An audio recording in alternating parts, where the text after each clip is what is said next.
Nous arrivons à présent à l'étape de dimensionnement de nos assemblages acier. Et tout comme le dimensionnement de nos différents profilés acier, le dimensionnement de nos assemblages se fait dans un système de bureau particulier. Et pour afficher ce système de bureau, nous venons ici. Dans dimensionnement acier, nous sélectionnons l'option assemblage.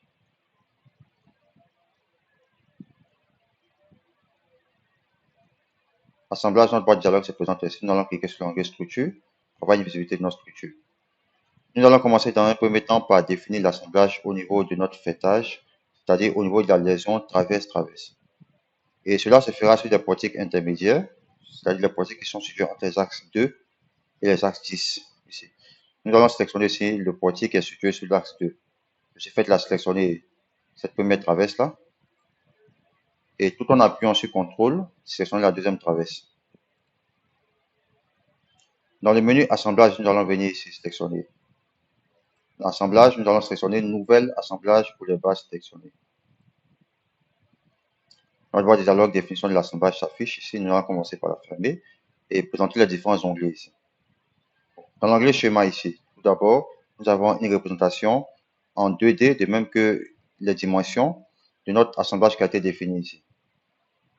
Dans l'onglet vue de l'assemblage, nous avons ici une visibilité en 3D de notre assemblage. Bon, nous pouvons faire par exemple clic droit, rotation 3D. Ensuite, faire une rotation. L'onglet structure, ici, nous avons une représentation de l'ensemble de notre structure. Et dans le résultat, ici, nous avons les différents résultats relatifs à notre calcul. Lorsque nous allons lancer les calculs ici, nous avons les différentes vérifications et même les différents dimensionnements qui ont été effectués sur notre assemblage. Donc, pour la modification ici de des différentes caractéristiques géométriques de notre assemblage, nous allons plus travailler avec l'onglet vue de l'assemblage. Vue de l'assemblage. Ensuite, nous allons réafficher notre boîte de dialogue que nous avons précédemment fermée. Bon, deux possibilités s'offrent à nous. Ou bien nous venons dupliquer ici sur cet onglet-là. Ou bien nous venons, tout en veillant à ce que l'assemblage soit sélectionné, venir dans Assemblage, définir Assemblage. Donc, deux façons d'afficher la boîte de dialogue définition de l'assemblage. Donc, nous allons zoomer ici pour afficher. Donc, dans l'ensemble, toutes les modifications que nous allons effectuer ici dans cette boîte de dialogue-là seront ici mises à jour. À chaque fois que nous allons appliquer sur appliquer, seront mises à jour ici dans cette vue 3D que nous avons dans notre assemblage. Bon, nous allons commencer d'abord par l'onglet géométrie. Dans l'onglet géométrie, ici, nous avons les différentes sections de nos profilés qui ont été précédemment définies lorsque nous faisons le dimensionnement. Donc, pour nos deux traverses, nous avons des IPE 400 et de même que les différentes caractéristiques géométriques qui se rapportent à ces différentes sections en IPE 400. Type d'assemblage boulonné que nous allons sélectionner. Bon, nous pouvons aussi modifier le nom que nous avons ici, comme nous voulons. Nous pouvons mettre par exemple traverse. Non, nous allons mettre plutôt assemblage fêtage. Assemblage, voilà, assemblage fêtage ici. Voilà, donc, type d'assemblage boulonné. Donc, dans l'onglet platine ici, il faut comprendre un peu notre système d'assemblage. Nous avons ici une traverse qui est soudée à une platine, c'est-à-dire chaque traverse est soudée à une platine. Et ces deux platines-là sont boulonnées. Donc, de même que notre jarret ici est soudé à notre platine. Donc, traverse plus ce jarret est soudé à la platine et les deux platines sont liées entre elles à l'aide de boulons. Donc, nous allons commencer par rentrer les dimensions de notre platine. Et pour chaque dimension de notre platine ici, nous avons un symbole.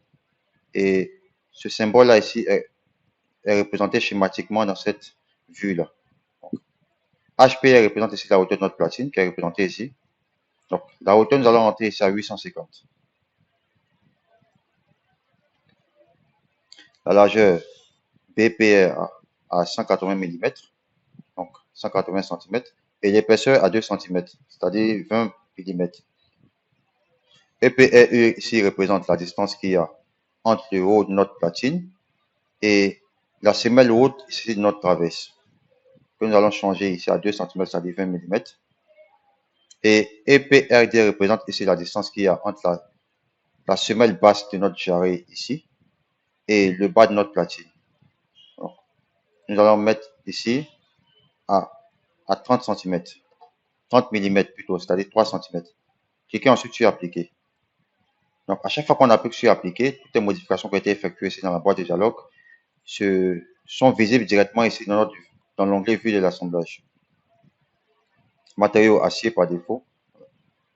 Ensuite, pour les jarrets ici, nous avons ici les différentes dimensions des jarrets qui ont été définies précédemment dans structure caractéristique additionnelle jarret.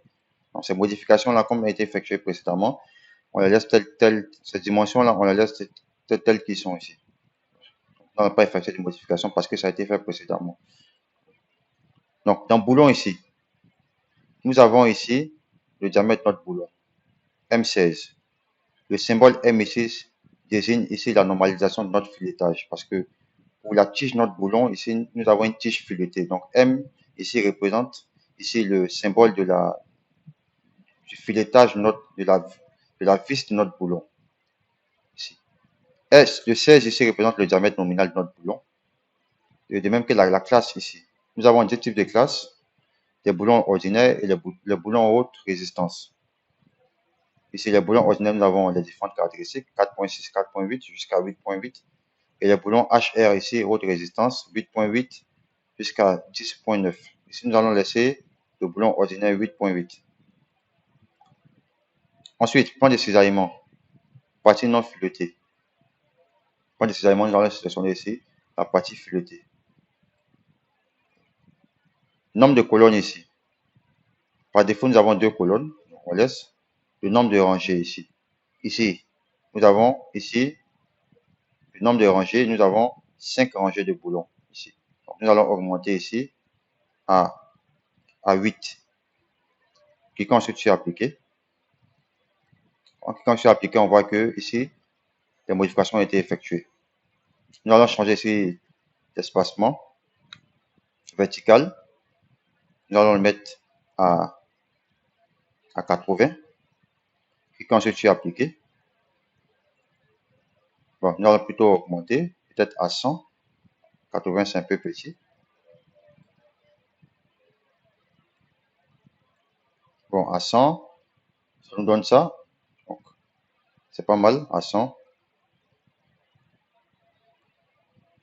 Donc, ici, à 100, on est bon.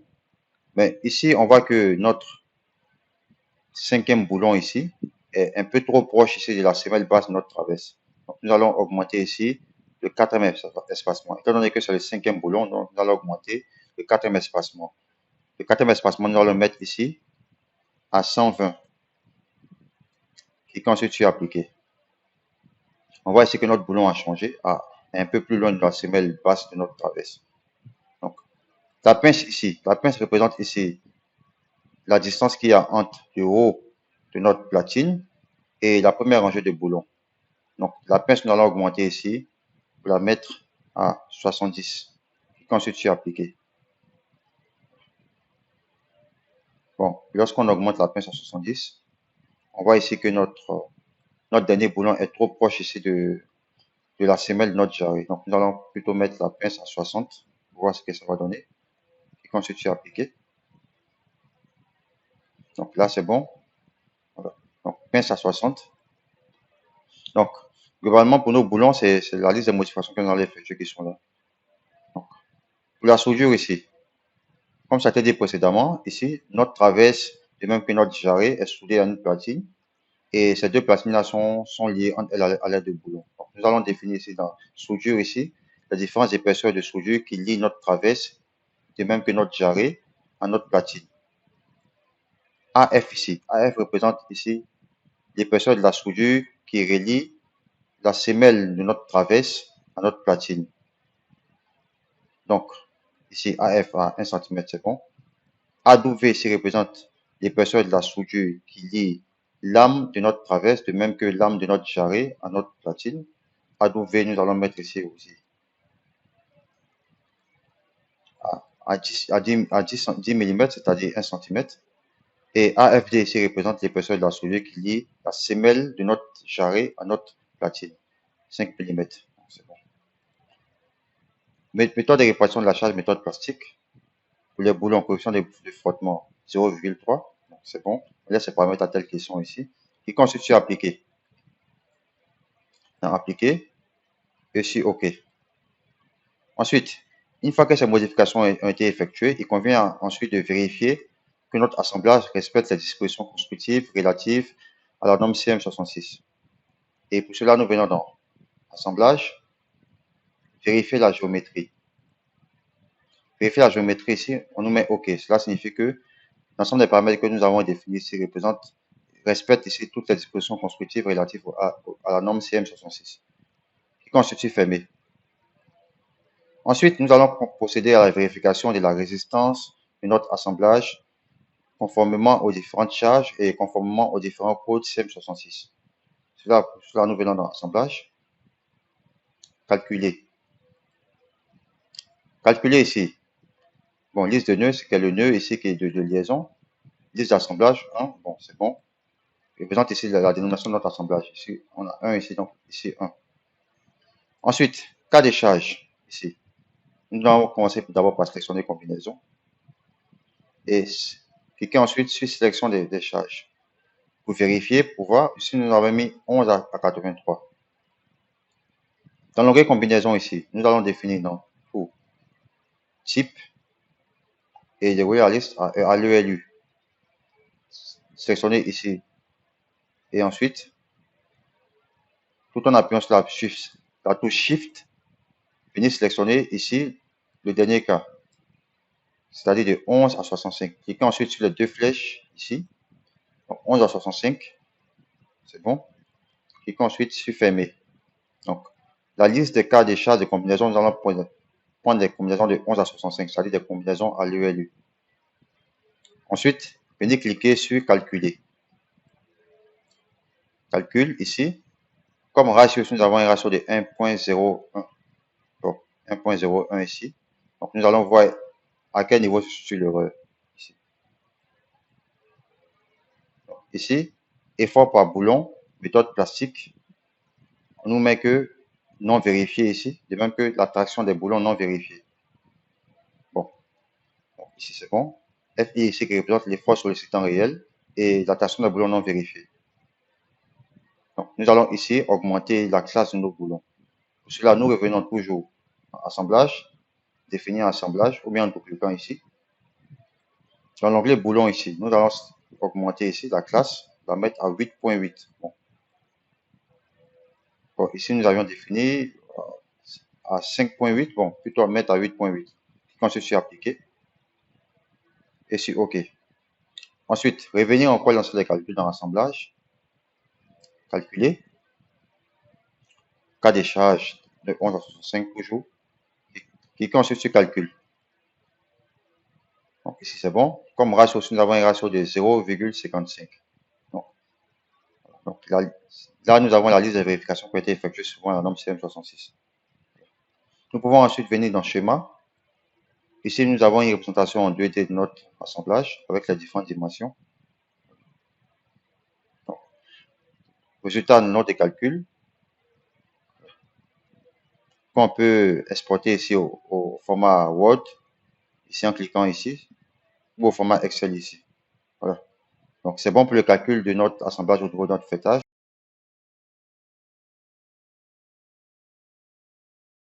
Nous allons ensuite copier cet assemblage-là en ensemble des traverses de notre structure. Pour cela, nous allons nous mettre ici sur l'onglet structure. Ensuite, bon, ne plus afficher le repère local de nos barres ici en cliquant en bas ici. Ensuite, nous allons commencer par sélectionner l'ensemble des traverses de notre structure. Et cela à travers édition. Sélectionner. Et dans la liste déroulante ici, nous allons sélectionner barre. Venir ensuite dans le groupe et sélectionner le groupe traverse. Le groupe traverse est sélectionné. Nous revenons ici dans le menu assemblage et cliquez ensuite sur copier l'assemblage pour les barres sélectionnées. Ici, notre assemblage est copié pour l'ensemble des barres, l'ensemble de traverses de notre structure. Donc, cet assemblage est représenté à l'aide de ce symbole-là, ce petit carré que nous avons ici. Donc, nous pouvons ici définir l'assemblage pour un portique intermédiaire. Et une fois que les calculs ont été effectués, copier ensuite cet assemblage-là pour l'ensemble des traverses de notre structure.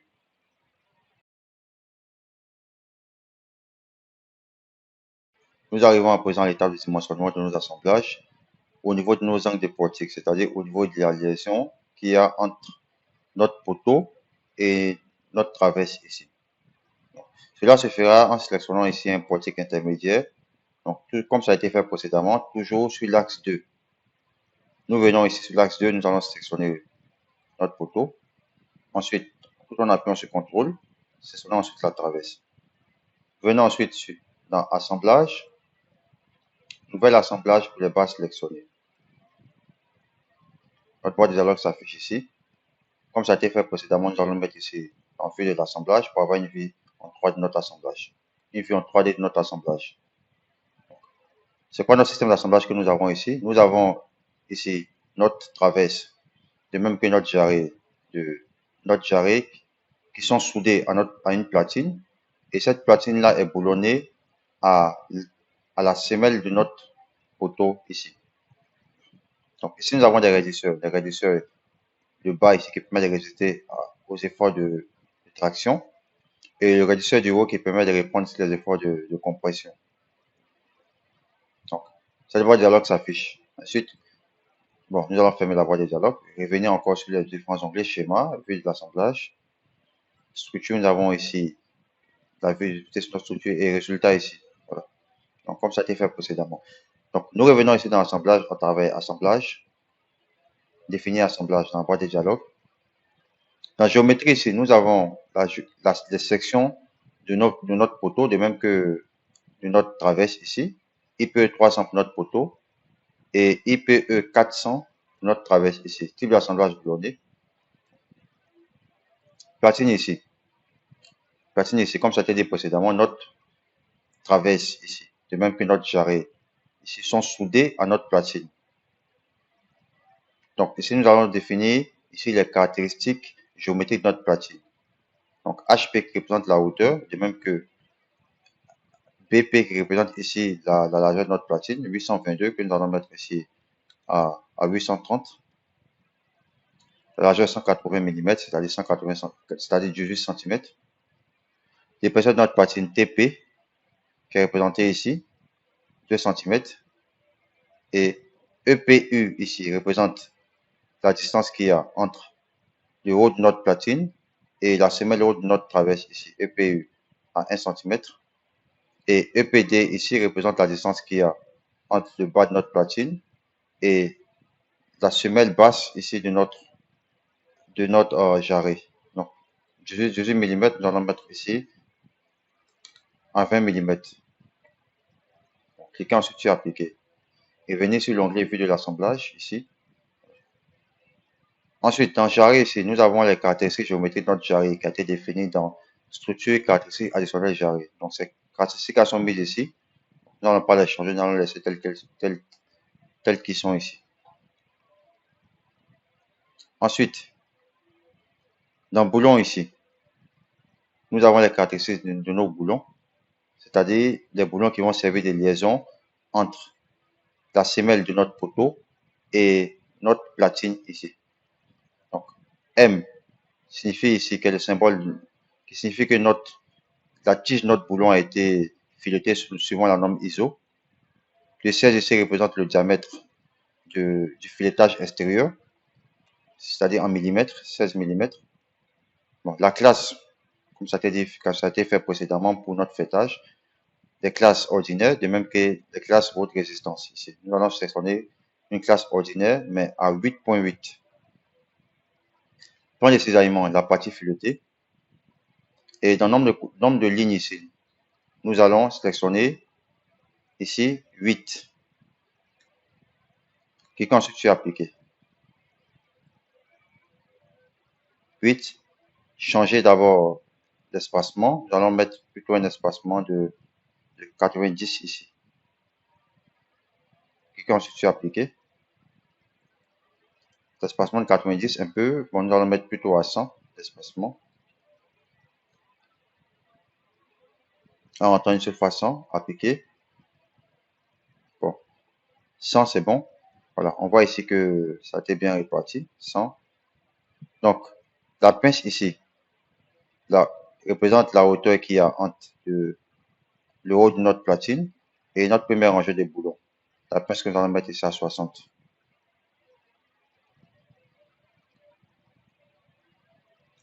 Donc, c'est bon pour nos boulons. Nous allons passer ensuite à l'onglet régisseur. Ici. Le régisseur ici permet de répondre les efforts liés à au moment que nous avons du fait de la liaison entre la traverse et le poteau. THU ici représente l'épaisseur du régisseur qui permet de répondre les efforts de compression. Et THD ici représente l'épaisseur du régisseur qui permet de répondre les efforts de traction. Matériau acier par défaut. C'est bon, on laisse à 8 mm pour chaque épaisseur de régisseur. Pour les soudures ici, notre traverse, de même que notre jarret, est soudée à notre platine. Et cette platine est boulonnée à la semelle de notre poteau. Donc, il convient de définir maintenant les différentes épaisseurs de soudure qui permettent de relier notre traverse, de même que notre jarret à notre platine. AF ici représente l'épaisseur de la soudure qui permet de lier les semelles de notre traverse à notre platine. AW ici représente l'épaisseur de la soudure qui permet de relier l'âme de notre traverse à notre platine. Et AFD ici. AFD représente ici l'épaisseur de la soudure qui permet de relier la semelle de notre jarret à notre platine. On laisse ces caractéristiques-là géométriques telles qu'ils sont ici, qui constituent appliquées. Le paramètre de vérification. Méthode de répartition de la charge, la méthode plastique. Méthode de vérification de l'angle du poteau, la méthode de recommandation CTIM. Donc nous allons sélectionner ici CM66. Coefficient d'effroitement 0,3. C'est bon. On clique ensuite sur appliquer. Et sur OK. Ensuite, une fois que nous avons fini de définir les différentes caractéristiques géométriques, nous allons voir si ces caractéristiques géométriques respectent les dispositions constructives relatives à la norme CM66. Pour ça, nous revenons encore dans l'assemblage, vérifier la géométrie. Nous mettons OK ici. Cela signifie que notre assemblage respecte toutes les dispositions constructives du CM66. Ensuite, nous allons vérifier la résistance de notre assemblage par rapport aux différentes sollicitations qu'il reçoit. Pour cela, nous venons dans l'assemblage, calculer. Calculer ici, par défaut, combinaison est sélectionnée de 11 à 65. Nous allons vérifier pour voir est-ce que c'est vraiment ces combinaisons de 11 à 65 qui ont été sélectionnées. Nous venons dans combinaison, dans type. Nous allons sélectionner ELU, ici dans le 11 à 65. Voilà. Donc, on peut à notre guise ici sélectionner les combinaisons que nous souhaitons. Par exemple, si nous voulons prendre des combinaisons entre 11 et 18, nous pourrons par exemple sélectionner 11, ensuite venir sur Shift et 18 ensuite. Voilà. Donc, libre à notre choix de sélectionner les différentes combinaisons que nous voulons utiliser dans le calcul de la résistance de notre assemblage. 11 à 65. Ensuite, nous cliquons ici sur calcul. Comme ratio, si nous avons un ratio de 0,77, qui est un ratio qui est quand même loin de 1. Donc, ce ratio-là, étant donné qu'il est assez loin de 1, nous pouvons le copier à l'ensemble des barres de notre portique. Ici. Donc, comme ça a été fait ici pour notre traverse, nous allons sélectionner de part et d'autre des poteaux, de même que les traverses. Nous allons sélectionner les poteaux, de même que les traverses qui sont situés entre les fils A et B. Pour cela, nous venons en édition, sélectionner. Dans la liste de roulement, nous allons sélectionner barre ici. Dans groupe, nous allons sélectionner poteau. Ensuite, contrôle traverse. Cliquons sur les deux flèches. Ensuite, dans géométrie ici, de X, nous allons sélectionner la ligne de construction A. À la ligne de construction B. Et venir cliquer ensuite sur le dernier onglet ici. Donc, par défaut, nous avons les poteaux de même que les traverses qui sont situés entre les axes A et B qui sont sélectionnés. Nous venons ensuite dans assemblage,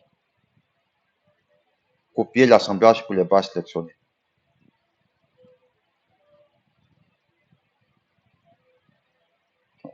C'est bon. Ensuite, nous allons sélectionner les traverses, de même que les poteaux qui sont situés entre les fils B et C.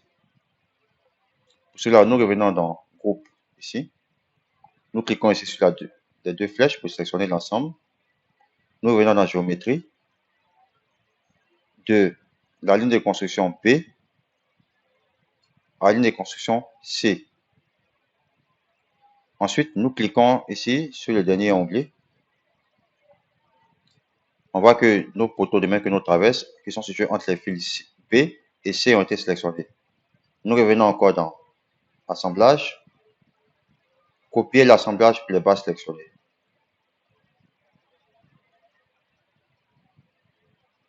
Donc ici, c'est bon. On voit que notre assemblage a été copié à l'ensemble des angles de portique de notre structure ici.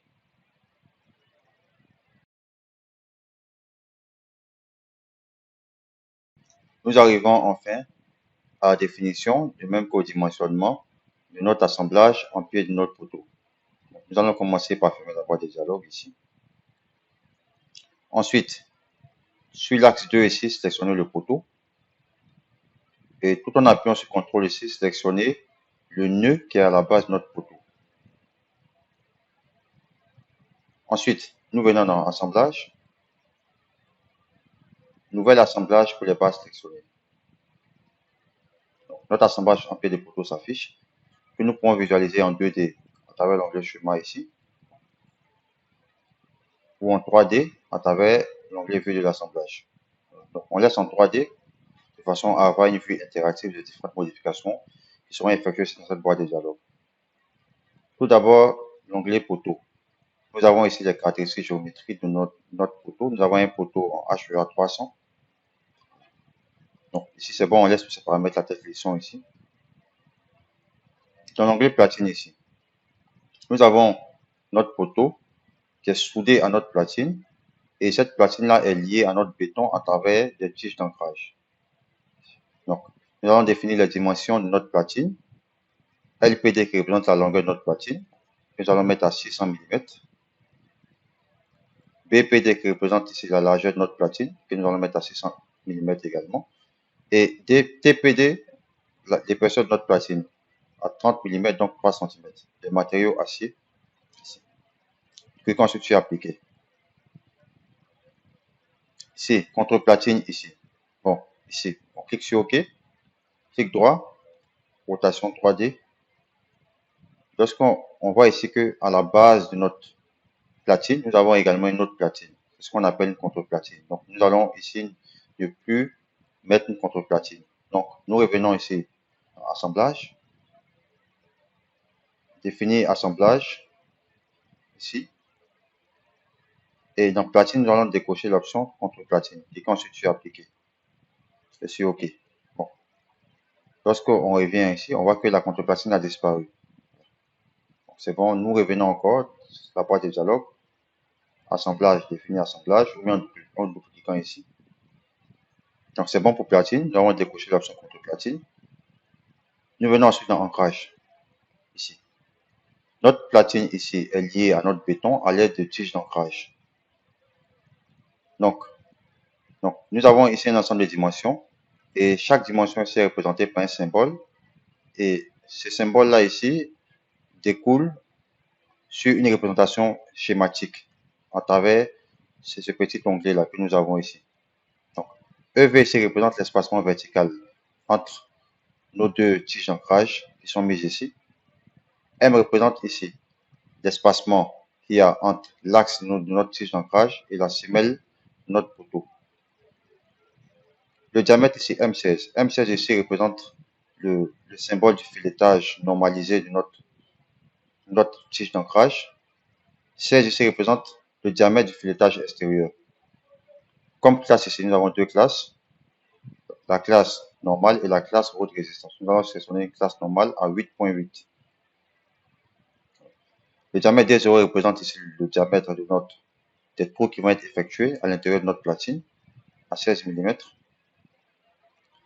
L1 ici représente la longueur de notre tige d'ancrage au-dessus de notre platine. Nous allons mettre ici arrondi à 60. Cliquez ensuite sur appliquer. L2 ici représente la longueur de notre tige d'ancrage en dessous de notre platine, c'est-à-dire la longueur de la tige d'ancrage qui sera ancrée dans le béton. Donc 300 mm, donc 3 cm dans le mètre. Donc c'est bon, 300 mm, c'est bon. L3 ici représente le diamètre de notre obus, parce que ici nous avons choisi comme type d'ancrage, ce type d'ancrage là.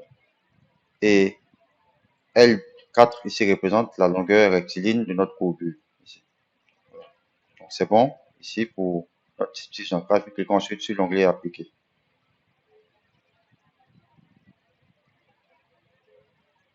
Appliquer. Ici, dans platine, nous pouvons définir les différentes caractéristiques parce que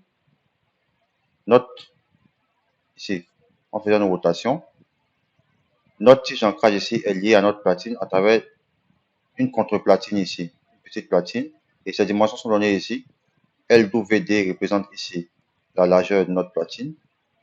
PWD ici représente la longueur de notre platine. Non, LWD représente la longueur de notre platine. Et PWD la largeur de notre platine. Et TWD l'épaisseur de notre platine ici. La platine qui va servir de liaison entre notre tige d'ancrage et notre platine d'ancrage qui va reposer sur le béton ici. Donc nous allons mettre à 50 mm, donc 5 cm. Et ensuite sur appliquer. Ensuite, bon, nous allons clic droit, rotation 3D. Ensuite, à la base de notre platine ici, nous avons une bêche. Et c'est cette bêche-là que nous allons venir ici représenter les différentes caractéristiques. La bêche ici est mise en IPE 100. On peut modifier. On peut par exemple prendre un IPE 160 qui constitue appliqué. Donc, clic droit, rotation 3D. On voit ici que notre section a changé. Ensuite, boîte à grains, bon, pas important ici, nous n'avons pas ici de définition de boîte à grains. Pour la soudure ici, comme ça a été dit, notre poteau ici est soudé à notre platine qui va reposer ici sur notre béton. Donc, ici, à travers cette boîte de dialogue, nous allons définir les différentes épaisseurs de soudure qui permettent de relier notre poteau à notre platine. AP ici représente l'épaisseur de la soudure qui relie la semelle de notre poteau à notre platine à 10 mm, c'est-à-dire 1 cm ici. Et AW ici représente l'épaisseur de la soudure qui permet de relier notre bêche à notre platine. Parce que lorsqu'on regarde ici, on voit que notre bêche ici est située à la base de notre platine et sera liée à notre platine. Donc, AW ici représente l'épaisseur de la soudure qui va nous permettre de relier notre bêche à notre platine. C'est bon, nous cliquons sur appliquer. Bon, nous allons mettre ici à 5 mm. Cliquons sur appliquer. Nos fondations ici. La largeur, la longueur, notre fondation, nous allons mettre à 1500, c'est-à-dire 1,50 m. La largeur est également la même chose, 1500. Bon, pour la hauteur 900. Ici c'est bon, on va mettre plutôt à 800. De béton B25 ici. Et cliquons sur appliquer. Voilà. Donc, nos dimensions de notre semelle ici a changé. Bon, 800 c'est un peu trop, on va mettre plutôt à 600. Voilà, 600 c'est bon. Là, on voit que en rentrant, les dimensions de notre semelle ont changé. Ensuite, pour les paramètres réglementaires ici, méthode de calcul, la première méthode de calcul du coefficient car valeur du coefficient calculé automatiquement. Donc, tous ces paramètres-là, on laisse ces paramètres tels qu'ils sont. On clique ensuite sur appliquer et sur OK. Ensuite, nous allons vérifier ensuite les différentes dispositions constructives de notre assemblage, conformément à la norme CM66. Pour cela, nous venons dans l'assemblage et vérifier la géométrie. Ici, on nous met épaisseur du trou de la platine trop faible, 16 mm. Donc, nous cliquons sur fermer. Nous revenons encore, assemblage, définir assemblage. Dans l'onglet platine ici, nous allons, non, dans l'onglet ancrage plutôt, nous allons mettre 18 mm. D0. Cliquons ensuite sur appliquer et sur OK. Nous revenons encore dans l'assemblage, vérifier la géométrie. On nous met OK. Bon, voilà. C'est bon. Ensuite, nous allons vérifier la résistance de notre assemblage conformément aux différentes sollicitations qu'il reçoit à travers assemblage, calculer. Calculer, liste des combinaisons 11 à 65, comme ça a été fait précédemment. C'est bon. Nous cliquons ensuite sur calcul. Comme valeur du ratio, nous avons 0,47. Donc, ce ratio qui est bien loin de 1. Donc, nous pouvons copier cet assemblage-là à l'ensemble des pieds de poteau de notre structure. Pour cela, nous venons dans édition, sélectionner. Dans la liste déroulante, nous allons sélectionner bas. Dans le groupe ici, nous allons sélectionner poteau. Cliquons ensuite sur les deux flèches pour sélectionner l'ensemble des poteaux. On clique droit à rotation 3D. On voit que tous nos poteaux sont sélectionnés ici. Ensuite, nous mettons ici sur le plan X, Y. Le plan X, Y ici. À la base 0. Ensuite, tout en appuyant sur CTRL, on clique droit sélectionner. Tout en appuyant sur CTRL, sélectionner l'ensemble des nœuds qui sont situés à la base de nos poteaux. Ici. Ensuite, nous remettre ici sur la vue 3D. Tous nos poteaux, de même que tous les nœuds qui sont situés à la base de nos poteaux ont été sélectionnés. Nous venons ensuite dans Assemblage, copier l'assemblage pour les bases sélectionnées.